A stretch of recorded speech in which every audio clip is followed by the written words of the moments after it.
Remember, when you turn over the loser, I get to speak into that camera. You can. All right. Vegas is quite popping on a Thursday night. What is up, ladies and gentlemen? My name is Alex, and today we are going to the Bellagio to play 2-5. This is a part one of a two-part video series. There's a particular player in both of these sessions that is just very out of line. You know, he just mixes it up a lot, and he's the type of player we want to play against in basically all hands. So we end up capitalizing pretty well off of him. If you enjoy the video, please like the video, subscribe. There's more to come. Turn on notifications. I'll be uploading regularly. Let's get into the video.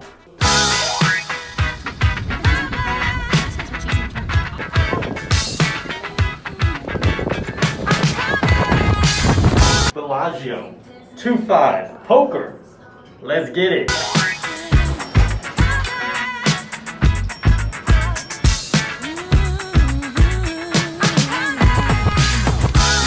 Who's hot, who not? Tell me who rock, who sell out in the stores. You tell me who flop, who cop the blue. In this first hand, there is an early position open for $15. We 3-bet in the cutoff to 55 with ace of hearts, king of clubs. Our opponent calls. She is a somewhat young lady and has about $630. We cover. The flop comes 3 of spades, 9 of hearts, ace of clubs. The opponent checks, and we bet a standard size of $45. The opponent calls. The turn is the 10 of hearts. To our surprise, our opponent leads for $205. She should not really be doing this with any value hands, so there's no reason to raise this when we can just get it in on the river. With a lead here, she might have a straight or flush draw, but we block the nut flush draw and the king-queen gutter, so she's likely just weak. After making the call, the river is a queen of hearts. This is not the greatest card, but like we said, we are not too concerned with a flush, and we have great removal. Our opponent continues telling whatever story she's trying to tell, and goes all in for $330. We make the call. Our opponent shows ace-5 of diamonds. She basically overplayed her weak top pair, and we win a pretty easy $1,200 pot. This next hand is also pretty straightforward and starts off with us getting the queen of spades and queen of clubs under the gun. We raise to 20, the hijack and the cutoff call. Now the main villain in this hand only has about 340, and we cover. The pot's about $60, and we're going to a flop. The flop is 4 clubs, deuce of hearts, 5 of clubs. This is a pretty good flop for us. We have the queen of clubs and an overpair, so we're going to bet. We decide to bet $30, half pot. The hijack folds and the cutoff calls. There is now $120 in the pot, and we are going to a turn that is the jack of diamonds. This should not change too much, but might give our opponent top pair with a hand he decided to float, such as ace-jack with a club, or other similar overs. For this reason, we decide to bet on the larger side to the tune of $70 to set up for a river jam. Our opponent makes the call, and we see the 10 of clubs on the river. I am not too concerned with our opponent having a flush. They likely have a middling pair that they do not want to fold, or a jack, so we go ahead and bet 200, putting our opponent all in. They call, we show, and are good. The next hand is one of the largest of the night. It involves a couple of very loose players that I am sure we will hear more about in the future. The straddle is on for $10, and there is an early position raise for $30. I just call in the cutoff with the jack of diamonds and jack of hearts. Big blind calls and the straddle calls. We could certainly 3-bet here, but I chose to just call as the very early position range is generally pretty strong. The flop comes 3 of spades, 7 of hearts, deuce of diamonds. The original raiser bets 75. We just call, and the big blind calls. Now look closely. Did you catch that? The guy who straddled under the gun still has a hand, but he's keeping it behind his chips for whatever reason. Oh, sweet, sweet, sweet. Oh, you can't have a card. I know that's my fault. I said, even before I said, hold up, what am I missing? Because I was in the hand. Okay. So, George. The king of diamonds comes on the turn, and we're waiting on the floor to make a ruling. This guy has his cards all the way back into the stack. I don't even see he has a hand. Then I pulled down and came return his card. I tried to tell her before she. Yeah, but his cards all the way on back. I didn't know he has cards. Okay. This card's going to come back. And sir, keep your cards in front of your chips. The under the gun player ends up calling, and thankfully, the king is shuffled back into the deck. We see the 10 of spades on the turn instead of the king, and the original raiser decides he still likes this card and bets out $220. We eventually decide on a flat call, and the big blind gets out of the way, and the action is now on our ball scratcher, who finally decides on a call and flicks in a $500 chip. After change is made and the pot is right, the dealer takes that king from earlier and finally shuffles it back into the deck, and we're gonna see a river with no burn card.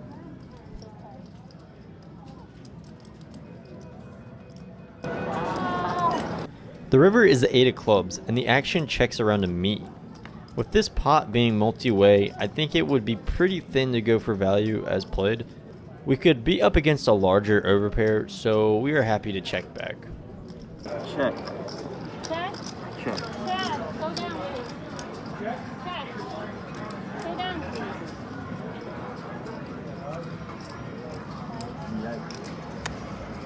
The ball scratcher has 5-6 of spades for a flopped gut shot and turned flush draw, and the original raiser has a naked 10. He doesn't want to show the other card. I assume it wasn't that great. We just show our hand as we know we have the winner, and we take down a nice sized pot. You're good. The moment you've all been waiting for is here. The big hand of the session. This one involves the two jokers from the previous hand, one being the ball scratcher who hid his hand, and the other being a very loose, aggressive player as well.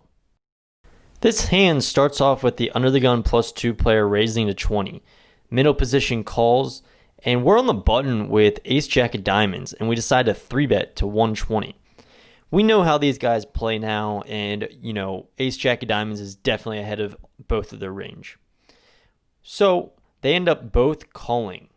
Now, this is a pretty deep situation. We are 2.3k effective. Things could get crazy here. As we go to a flop, we can hear our loose cannons say that they both check dark. Double check dark, that's right. What? Double check dark.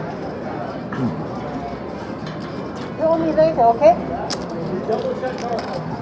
We get it, man. You double check dark. We get it. It's like this guy's always wanted to say this. As we can see, we hit the dream flop. 10, queen, king for the nut straight and the backdoor nut flush draw. We are definitely going to want to bet here and start building a pot, but we don't want to bet too big and get folds from our loose players. So we decide on a bet of 1/3 sizing, 130. Early position calls, and to our surprise, the middle position player ends up raising to 350. How much? 350. It is not a very large 3-bet with the early position player in the hand. We are obviously fist pumping in our heads right now and may have even let out an accidental come on. No reason to raise here, so we put in the call and the early position player folds. The turn is the deuce of spades, which is a total brick. Our opponent continues betting and makes it 550. Apparently, we can't contain our excitement and knock over some chips and the camera in the process of doing a little posturing. An argument could be made for raising here, but with with the board being rainbow and there only being a half-size pot bet left on the river, I think we can just call here and hope our villain continues betting. After getting our shit together, we make the call. The river is the queen of spades, which is actually not that great of a card, as our opponent could very well have king queen or queen 10. But when we are checked to, we are still going to go for value with our straight and hope that our opponent has some sort of king X that does not want to fold. So that's what we do. We put it all in there, all in for $1,100. What will our opponent do? All in.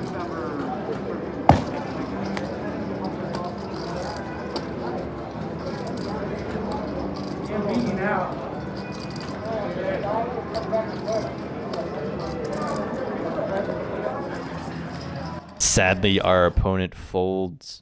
He folds rather quickly, actually, so I don't think he had a very big hand. We pick up a nice sized pot to end the day.